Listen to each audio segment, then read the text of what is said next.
आइए साथियों बात करते हैं हम संघ की विधायिका यानी संसद और राज्य की जो विधायिका है जिसको राज्य के विधानमंडल के नाम से जाना जाता है, इनके संदर्भ में महत्वपूर्ण जानकारी देखना है।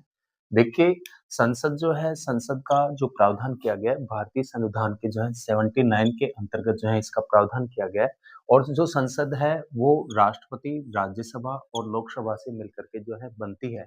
तो राष्ट्रपति पद का जो प्रावधान है वो अनुच्छेद 52 के अंतर्गत किया गया है और राष्ट्रपति बनने के लिए उम्मीदवार की न्यूनतम आयु जो है वो 35 वर्ष जो है निर्धारित की गई है।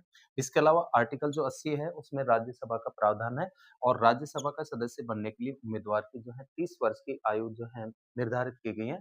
इसके अलावा अनुच्छेद जो 81 है 81 उसमें लोकसभा का प्रावधान है और लोकसभा का सदस्य बनने के लिए जो है 25 वर्ष न्यूनतम आयु निर्धारित की गई है। इसके अलावा राज्य के विधानमंडल की हम जब बात करते हैं तो राज्य की जो विधायिका होती है या व्यवस्थापिका होती है उसको राज्य का विधानमंडल बोलते हैं। भारत के ज्यादातर राज्यों में जो है एक सदनीय विधानमंडल है जो कि विधानसभा और राज्यपाल से मिलकर के बनता है और भारत में 6 ऐसे राज्य हैं जहाँ पर द्विसदनात्मक विधानमंडल है, अर्थात वहाँ विधानसभा, विधान परिषद और राज्यपाल से मिलकर के जो है राज्य का विधानमंडल बनता है।